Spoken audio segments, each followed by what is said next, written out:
नमस्कार मित्रांनो. एकनाथ शिंदे महाराष्ट्राच्या राजकारणातील एकमेव म्हणावा असा नेता.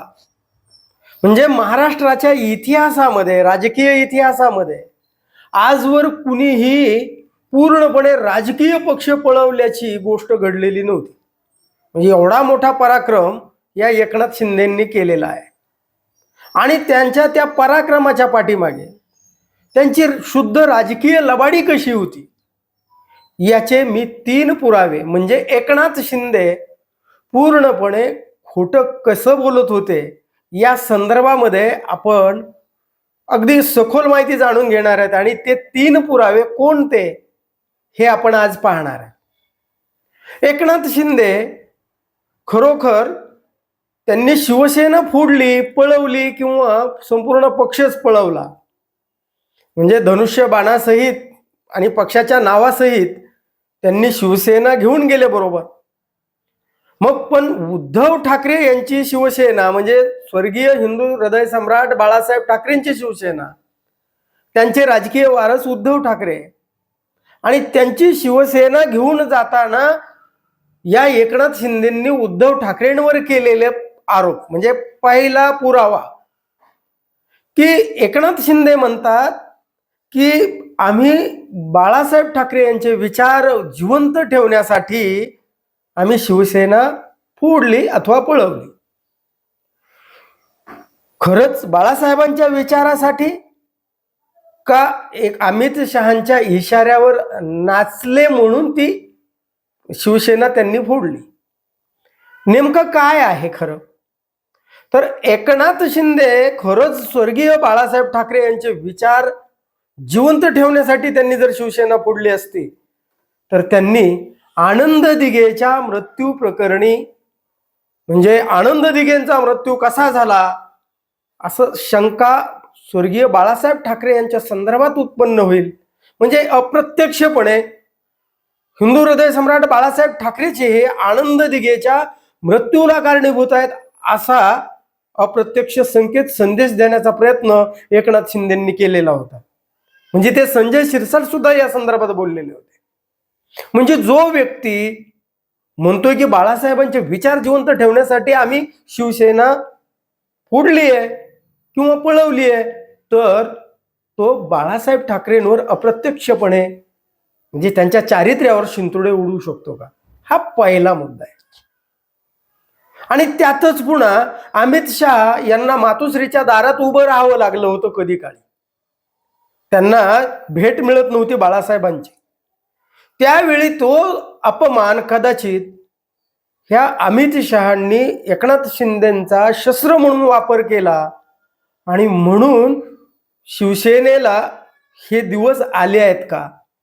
म्हणजे जो व्यक्ती बाळासाहेबांचा विचार म्हणतो, जो व्यक्ती म्हणजे हिंदुत्वासाठी म्हणतो किंवा बाळासाहेबांच्या विचारासाठी म्हणतो, तो व्यक्ती अमित शहांचं शस्त्र बनू शकतो का? शिवसैनिक एक बाळासाहेबांच्या वरती अप्रत्यक्षपणे आरोप करू शकतो का? याचा विचार तुम्ही करायचा आहे आणि उत्तर सुद्धा तुम्हीच द्यायचं आहे. खरा शिवसैनिक बाळासाहेबांवर अप्रत्यक्षपणे आरोप करू शकतो का? दुसरा मुद्दा, एकनाथ शिंदे यांनी शिवसेना सोडताना असं सांगितलं की या महाविकास आघाडीमध्ये अजितदादा पवार सगळ्यात मोठा अन्याय आमच्यावर करतात, आम्हाला विकासाला निधी देत नाही आणि प्रत्येक ठिकाणी आम्हाला दडपलं जातंय, आम्हाला आमच्या आमदारांना आमच्या मंत्र्यांना काही एक अधिकार नाही.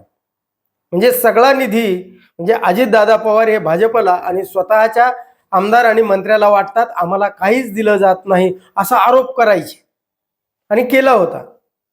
मग ज्यावेळी हे एकनाथ शिंदे देवेंद्र फडणवीस सोबत गेले त्याच मंत्रिमंडळामध्ये पुन्हा अजितदादा पवार अर्थमंत्री झाले आणि अर्थमंत्री नव्हे तर उपमुख्यमंत्री झाले. मग त्यावेळी एकनाथ शिंदे जे काही आरोप करत होते की आम्ही शिवसेना का सोडली, का फोडली, अजितदादांमुळे तो अन्याय होत होता, तो दूर करण्यासाठी म्हणून आम्ही बाहेर पडलो असं म्हणत होते.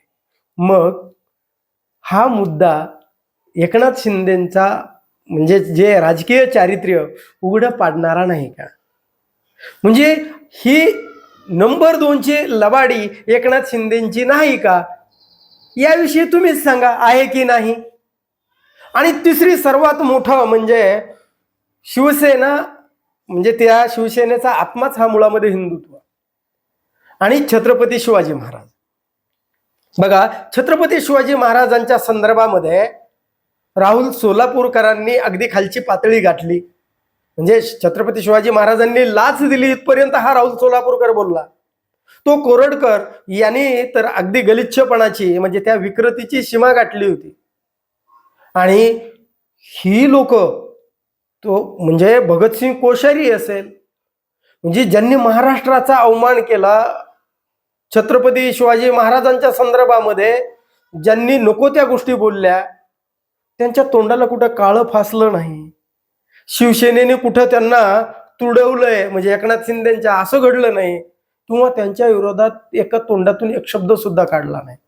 म्हणजे खरंच एकनाथ शिंदेंना छत्रपती शिवाजी महाराजांच्या संदर्भामध्ये एवढा काही इतकी थोडीशी तरी एक कणभर का होईना खरंच काही म्हणजे अभिमान आहे का? त्यांच्याविषयी श्रद्धा, निष्ठा, काही भाव आहे का?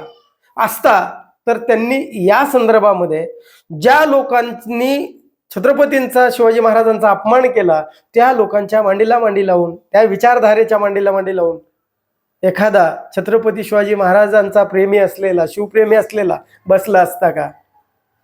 आणि प्रभू रामचंद्राच्या मंदिरामध्ये तिजोरी फोडली हो. त्या प्रभू रामचंद्राच्या तिजोरीवरती दरोडा पडलाय. एखादा हिंदू, आज संपूर्ण भारतातला एक हिंदू, म्हणजे त्यामध्ये राष्ट्रीय स्वयंसेवक संघाला लाजिरवाणी गोष्ट वाटली, अखिल भारतीय विश्व हिंदू परिषदेला ही गोष्ट घाणेरडी आणि लाजिरवाणी वाटली, अक्षरशः भाजपाला सुद्धा ती लाजिरवाणी वाटली. पण मग सगळ्यात जुनं हिंदुत्व, जुनं म्हणण्यापेक्षा भाजपापेक्षा, म्हणजे भाजपा 1990 पासून नवीन हिंदू आहे. म्हणजे हिंदू, भाजपा हिंदू 1990चा हिंदू, पण शिवसेना हिंदू 1966चा आहे. म्हणजे हिंदुत्वाच्या बाबतीमध्ये शिवसेना हा बाप, म्हणजे वरचा. पण राम मंदिरामध्ये एवढा दरोडा पडला, जमिनी लुटल्या, सोन्या चांदीच्या विटा लुटल्या. म्हणजे एक प्रकारे हिंदुत्वावरती, हिंदू धर्मावरती हे लांछन लावण्याचं काम करणारे हे नराधम, नीच, पापी लोक आहेत असं एकनाथ शिंदे म्हणत नाहीत. ते उलट टीका करतात. उद्धव ठाकरेंना आत्ताच राम आठवला, राम रक्षा करा, नव्हती केली म्हणून तुम्हाला असे दिवस आले.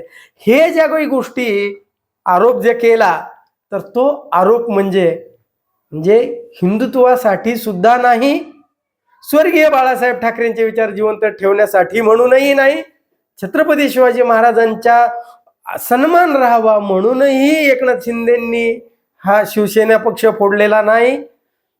अजितदादांवर आरोप करून जो पक्ष म्हणजे सोडला, तेही त्यांचं कारण नाही. त्यांच्या पाठीमागे फक्त आणि फक्त धृतराष्ट्राला जसं दुर्योधनाबद्दल प्रेम होतं, पुत्रप्रेमापोटी त्यांनी संपूर्णपणे राज्य धुळीस मिळवलं, अगदी तसं शिवसेना केवळ आणि केवळ श्रीकांत शिंदेंना मंत्रिपद मिळावं, एकनाथ शिंदेंना मुख्यमंत्रीपदी बसता यावं म्हणून त्यांनी हा सगळा खेळ म्हणजे त्या अमित शहांच्या इशाऱ्यावरती केलेला आहे असं प्रथमदर्शन्या वाटतं. म्हणजे आपण जर विचार केला तर एकनाथ शिंदे जे काही बोलले त्याच्या अगदी पूर्णपणे विरोधामध्ये या गोष्टी दिसत आहेत. याविषयी आपलं काय मत आहे? कमेंट करून जरूर सांगा. आणि खरंच या एकनाथ शिंदेंचं राजकीय चारित्र्य यातनं उघडं पडतं का, याविषयी आपलं काय मत आहे? कमेंट करून जरूर सांगा. आणि हा व्हिडिओ जर आवडला तर लाईक आणि शेअर करायला विसरू नका. धन्यवाद. जय महाराष्ट्र.